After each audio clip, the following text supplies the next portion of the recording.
سرکار کے حوالے سے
سر دکھائی دیتی ہے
اس کو لازم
آپ نعرے صلوات کے ساتھ ان کا استقبال فرمائیں. بر محمد و آل محمد صلوات.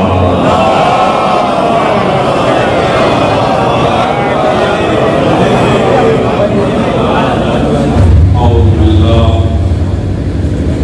من الشیطان الرجیم. بسم اللہ الرحمن الرحیم. الحمدللہ رب العالمین. الصلاة والسلام على أشرف الأنبياء والمرسلين سيدنا ومولانا أبي العباس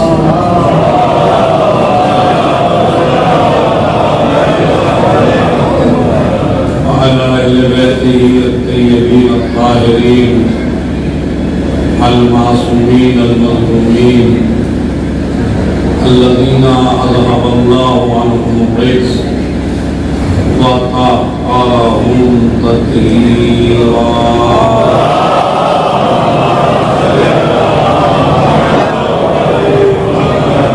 وَلَعْنَةُ اللَّهِ عَلَىٰ أَعْدَائِهِمْ أَجْمَعِينَ مِنْ يَوْمِنَا هَٰذَا إِلَىٰ قِيَامِ يَوْمِ الدِّينِ. أَمَّا بَعْدُ. بسم الله الرحمن الرحيم. يا صريع الرضا اغفر لمن لا يملك إلا الدعاء فإنك فعال لما تشاء. سمجھ کے پڑھیں گے. یا من اسمہ دواء وذکرہ شفاء. صلوات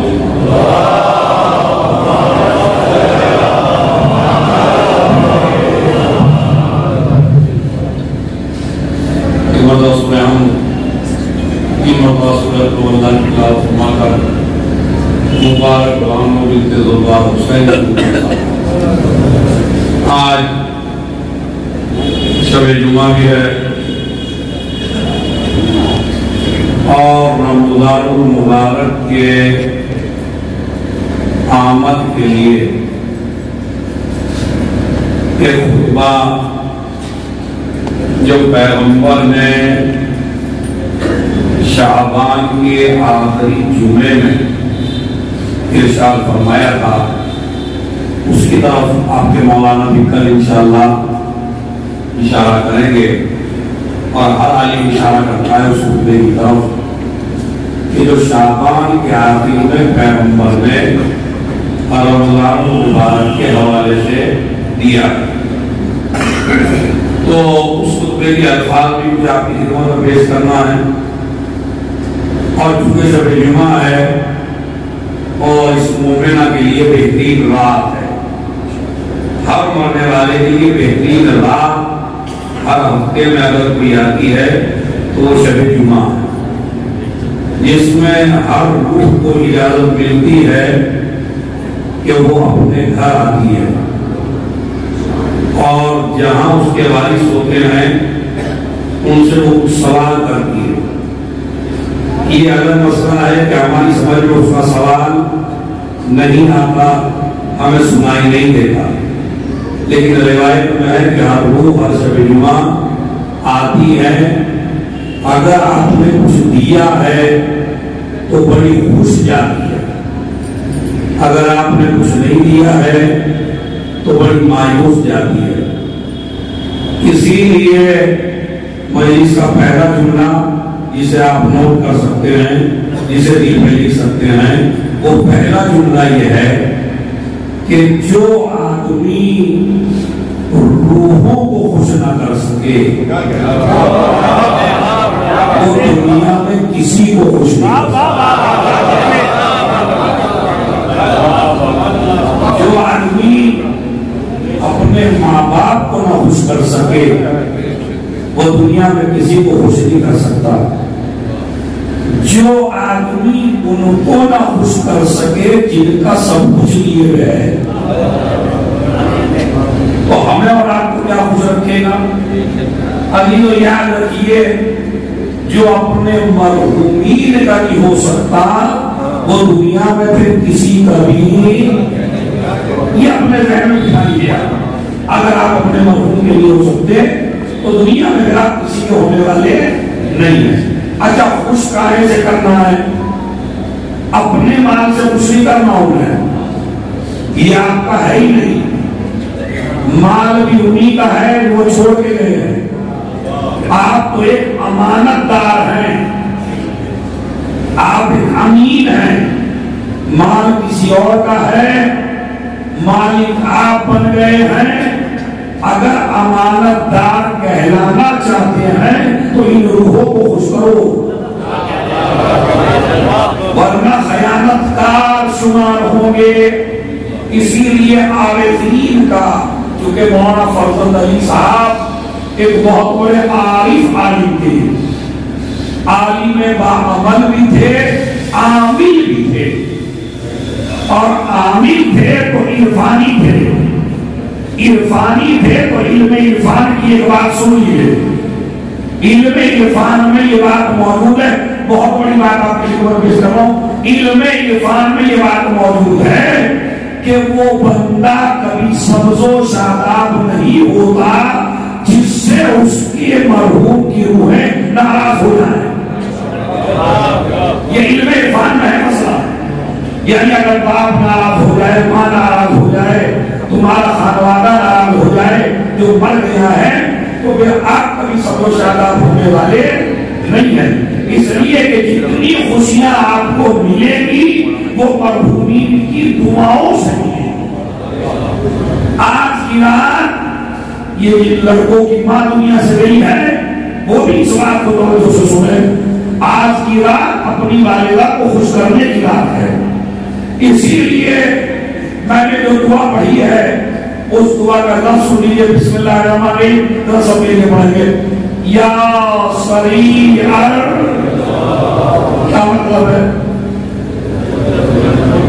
اے جلدی راضی ہو جانے والے، روٹھا ہوا آدمی جلدی راضی نہیں ہوتا، آپ ناراض کر کے دیکھ لیجیے، اور اس کا تجربہ آپ کو شادیوں میں ہو جاتا ہے کہ ایک آدمی کو جب منانا پڑتا ہے تو جلدی سے یہ بننے کو تیار نہیں ہوتا۔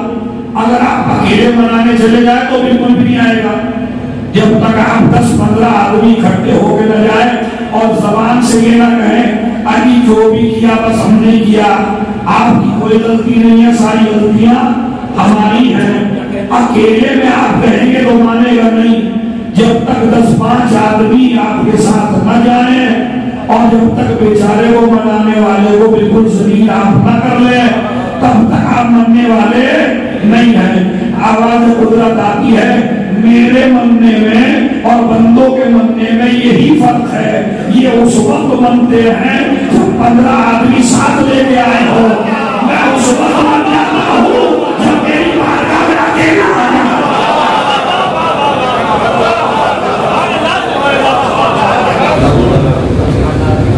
اور بندے کو منانا، خدا کی قسم۔ اچھا، ایک پورا گھر ڈوبا ہوا ہے، ادھر باپ کو منایا تو بیٹا بھاگ گیا، بیٹے کو منایا تو باپ بھاگ گیا، کبھی اس کی بھٹی پکڑی آ رہی ہے، کبھی اس کی بھٹی پکڑی آ رہی ہے، یہ جو جن کو منانے کے لیے گئے ہو، یہ جو معاف کرنے والے ہیں اور بڑی سختی سے معاف کرتے ہیں، ان کی شان اقدس میں بھی ایک جملہ سن لیجیے۔ اللہ کہتا ہے جتنا تو سختی سے میرے بندے کو معاف کرے گا، اتنی ہی سختی سے میں تجھے معاف کروں گا۔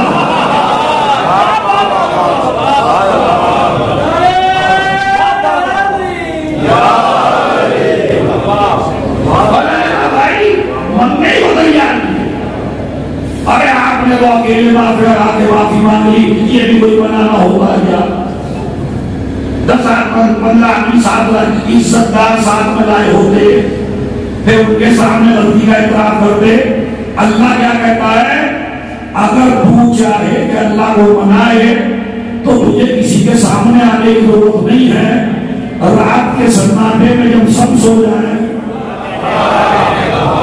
تو میری بارگاہ میں آ جا، اور ضروری نہیں اگر تو نماز جماعت میں بھی ہو تو بآواز بلند کہے میں گناہگار ہوں مجھے معاف کر دے۔ اللہ کہتا ہے اتنی آواز سے کہہ کہ تیرا برابر والا نہ سنے، پر تو ایک دفعہ کہہ کے تو دے، تیرا معبود یا صحیح اللہ اے جلدی راضی ہونے، بڑی جلدی خدا کی قسم اللہ کو منانے میں دیر، ایک تو جلدی اللہ رکتا ہی نہیں ہے، اللہ جلدی سے رکتا بھی، اللہ جلدی خوش ہوتا ہے، غضبناک بڑی دیر میں ہوتا لیکن راضی بڑی جلدی ہو جاتا ہے۔ یا سریع الرضا، اے جلدی راضی ہونے والے کتنی جلدی۔ علی نے یہ تو بتایا کہ اللہ جلدی راضی ہوتا ہے، مگر مولا علی نے یہ نہیں بتایا اللہ کتنی جلدی راضی ہوتا ہے۔ اب میں دیکھتا ہوں کون سا ہاتھ ہے جو ذرا بغل میں رہتا ہے۔ علی نے یہ تو بتایا اللہ جلدی راضی ہوتا ہے، علی نے یہ نہیں بتایا اللہ کتنی جلدی راضی ہوتا ہے۔ اس مسئلے کو حل کیا حسین بن علی نے، ان کو معاف کر کے بتا دیا۔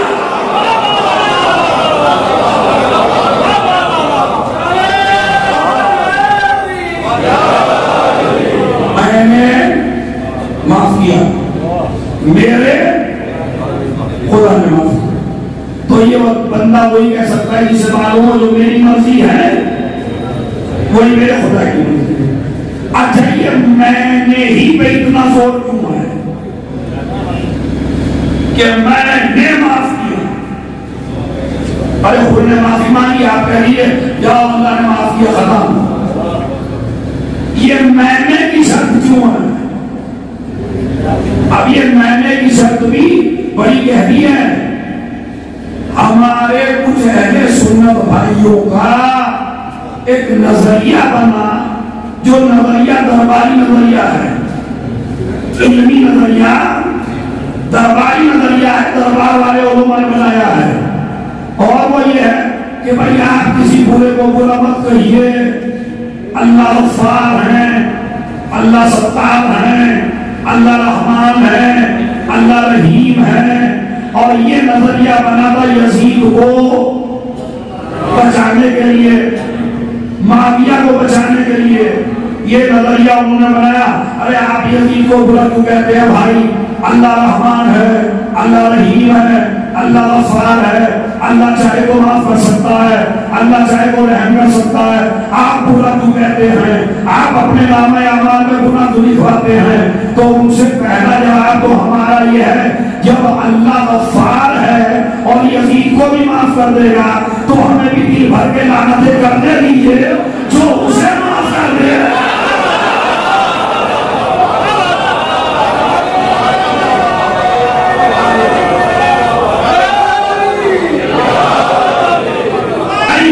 یہ آپ کے لیے بھی ہے، آپ کے لیے کیسے کہ آپ نے لوٹا کسی کو، مارا کسی کو، کھایا کسی کا، ہڑپا کسی کا، غصب کسی کا کیا، ظلم کسی بندے پہ کیا، اور ظلم کر کے زمین چھین کے جائیداد پہ قبضہ کر کے مومنوں کو پریشان کر کے اسی پیسے میں مسجد بنوا کے موٹا سا مصلی بچھا کے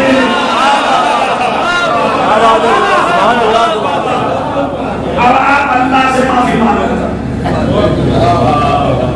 تو بڑا آسان ہے بھائی، میں آپ کا چھینوں اللہ سے معافی مانگوں، سمجھ رہے ہیں؟ تو یہ بھی ایک چلی ہوئی ہے بات کہ پہلے منمانی کر دو بعد میں نماز پڑھ دو۔ اسی لیے نبی نے ارشاد فرمایا کسی کے نماز روزے کو دیکھ کے مرعوب ہونے کی ضرورت نہیں ہے، پہلے یہ دیکھو امانت میں خیانت تو نہیں کرتا۔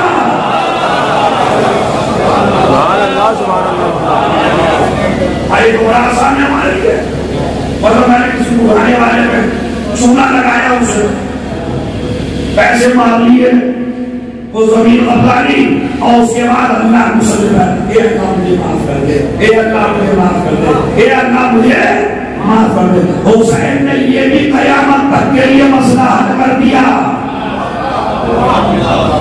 کہ جب تک وہ نہ معاف کرے جسے ستایا ہے،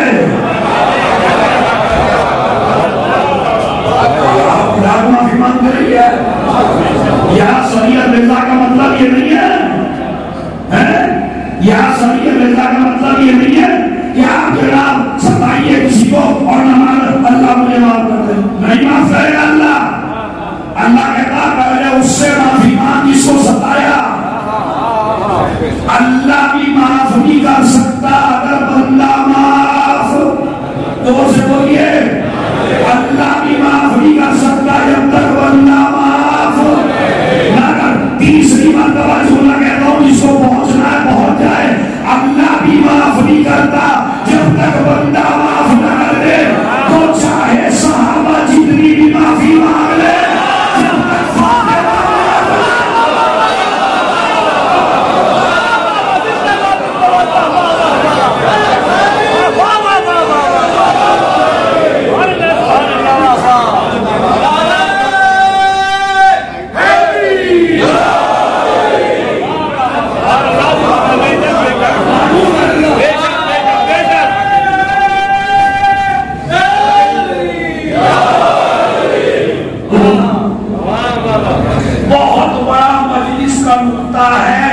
سمجھنے کی ضرورت ہے۔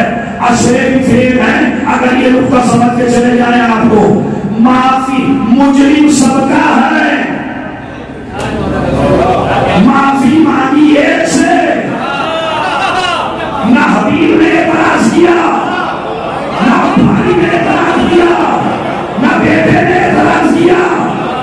اب ذرا سائڈ میں رکھ دیجیے، مسئلہ ہو گیا، اسے سائڈ میں رکھ دیجیے، اب اس سائڈ میں آ جائیے۔ ہم سے غلطی ہو گئی، ہم نے معافی مانگی آپ کے گھر جا کے آپ کے ابا سے، ابا کہنے لگے اشارہ کر کے بیٹے کی طرف، کیا میرے سے تو مانگ لی، اس سے بھائی بیٹھے تھے، اس سے بھی، یعنی بندے کی عادت ہے زیادہ ذلیل کرنا۔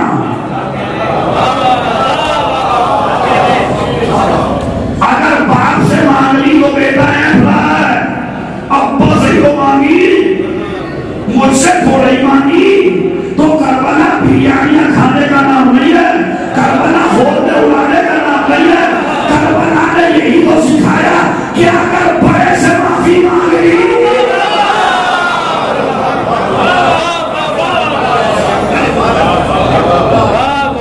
کوئی نہیں، یہ حبیب نے کہا اور مجھ سے تو مانگی نہیں، اس کا ایمان معاف کر دے۔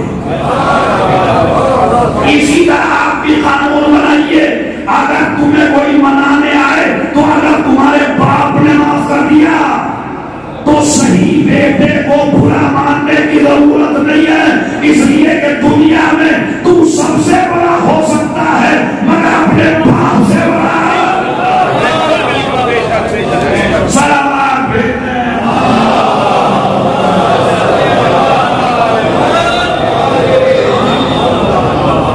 اب چونکہ ایک ماں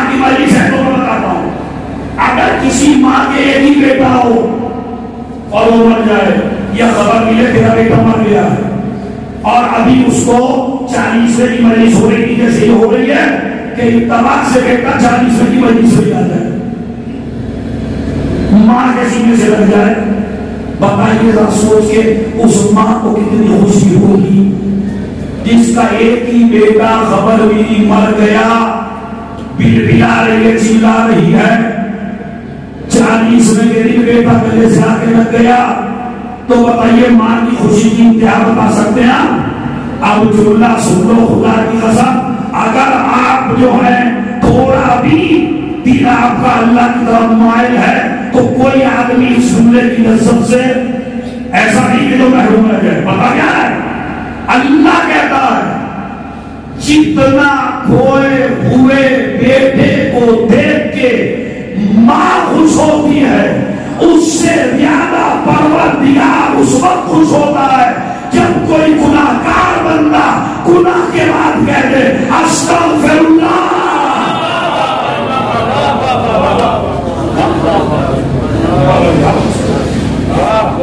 پروردگار مجھ سے غلطی ہو گئی، مجھے معاف کرو. ایک گناہ وہ ہے جس سے اللہ سخت ناراض ہے، بس ایک گناہ بتا کے میں سوال کروں. مگر وہ گناہ وہ ہے کہ جو سچ بولنے کا ہے، آپ کو جھوٹ بولنے کا نہیں ہے، سچ بولنے. آپ کہہ کے پتہ نہیں مولانا کو کیا کہہ رہے ہیں، سچ بولنے کا اتنا ہاں اللہ خطرناک ہوتا ہے. وہ کام ہے چغل خوری. یہ مرض بہت عام ہے ہمارے یہاں سے مطلب پوری دنیا میں، اور سب سے زیادہ عزت دار وہی سمجھا جاتا ہے جو چغل خور ہو. چغل خور کی ایک علامت آپ کو بتا دوں تاکہ بڑھانے میں بھی جلدی سے پکڑ لو. آپ بتا دوں، جو تم کو کوئی بات بتا کے قسم دے دے، تمہیں جناب عباس کی قسم میرا نام نہیں بتانا.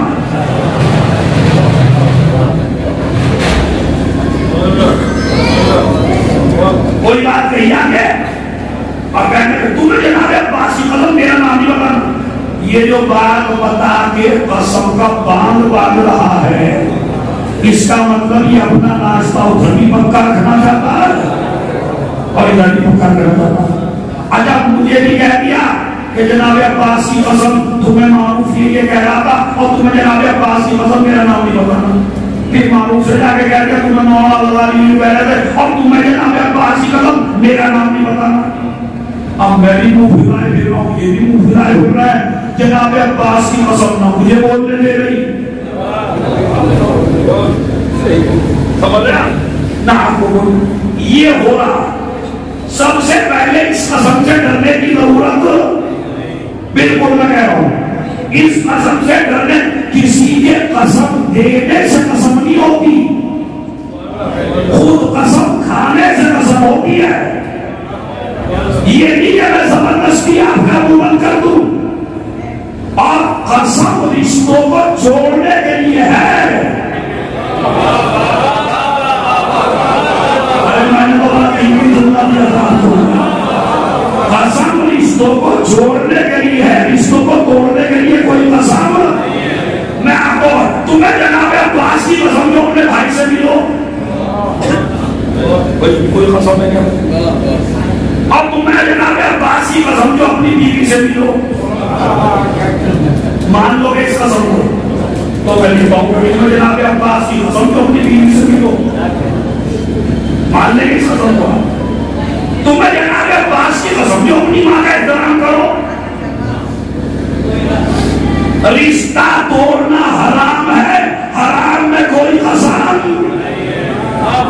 نہیں ہے. پڑھنا میں کہہ سکتا ہوں آپ کو، آپ مجھے سکتا ہوں مثلا یہ کہہ لینا تمہیں جناب عباس کی قسم جو تم مجھے نہیں پڑھو. اب بتائیے کیا کرو، پڑھنی چھوڑو. تو یہ حرام ہے، حرام ہے، حرام.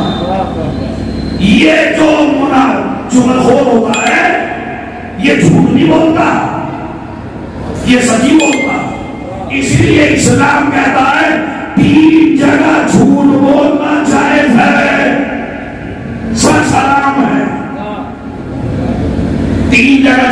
بولنا جائز ہے؟ سچ ہے مانا ایک پہ آپ پھنسیں گے دو پہ روڑیں گے. پہلا مسئلہ جب دو آدمیوں کے درمیان میں صلح کرانی ہو تو جھوٹ جائز ہے. میری رائے ہو گئی مجاہد ملت سے، حالانکہ ان سے لڑنے میں بڑا خطرناک معاملہ لیکن چلو پڑھ لیتے ہیں. ویسے تو ان کی سے لڑائی ہو گئی. اب یہ آیا ایک 20 کا آدمی ہمارا میل کرانے کے لیے. اب کہنے لگا ان سے جا کے یار مجاہد ملت صاحب فصیلہ مولانا صاحب تو بڑی محبت کرتے ہیں آپ سے، وہ آئے تھے بڑھانے بڑی تعریف کر رہے تھے آپ کی. حالانکہ میں نے کوئی تعریف واریف نہیں کی مگر آپ نے پھر دن سے چلی گئی جو بھی ہماری. یہ کہنے لگے ہاں آپ بھی تو بڑھیا ہے، وہ بھی اچھے خاصے آدمی ہے. پھر ان کی بات آگے بڑھا چلا کے مجھ سے بتا دی یہاں فصیح صاحب بھی بہت آپ کی تعریف کر رہے تھے. اسلام کہتا ہے جو سچ رشتوں کو توڑ دے وہ حرام، جھوٹ رشتوں کو جوڑ دے. اور جب آپ کو کبھی فیصلہ کرانا ہو دو مومنوں کے درمیان میں تو سچے بننے کی کوشش مت کریے. اس لیے کہ اگر سچا سچا کہہ دیں گے تو کسی کا بھی دیر ہونے والا نہیں ہے. ایک مومن کی جان خطرے میں تھی، وہ تمہارے گھر میں آ کے چھپ گیا، ڈاکو پیچھے ہے، آپ سے پوچھا کہاں ہے یہ؟ مولانا مجھے جھوٹ بولنے کی عادت نہیں ہے. یہ بیٹھا مروا دیا آپ کے سچ نے اسے. اسلام کہتا ہے جو سچ کسی مومن کو مروا دے وہ حرام. اب تیسری جگہ سن لیجیے، بیگم سے جھوٹ. مگر ہر جگہ نہیں ہے بالکل جھوٹ بول دو والا. کچھ جگہ ہے جہاں بیگم سے جھوٹ. مثلا عید کے دن اپنی بہن کو دے کے آئے 10,000. اب بیگم نے پوچھا کتنے دے کے آئے؟ اب آپ کو معلوم ہے اگر اتنے بتا دوں گا تو پھر جہنم بنے گا. اسلام کہتا ہے یہاں تیرے لیے جھوٹ جائز ہے، 10 دے دے 1000 بتا دے تاکہ تیرا گھر جہنم نہ بنے. تو اسے معاف کر دے.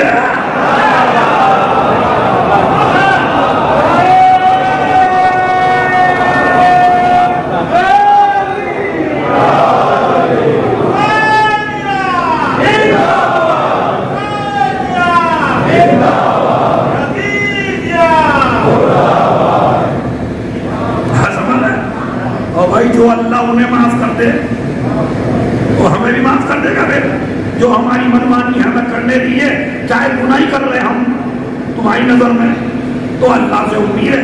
اللہ غفار ہے، اللہ ستار ہے، اللہ چاہے تو معاف کر سکتا ہے.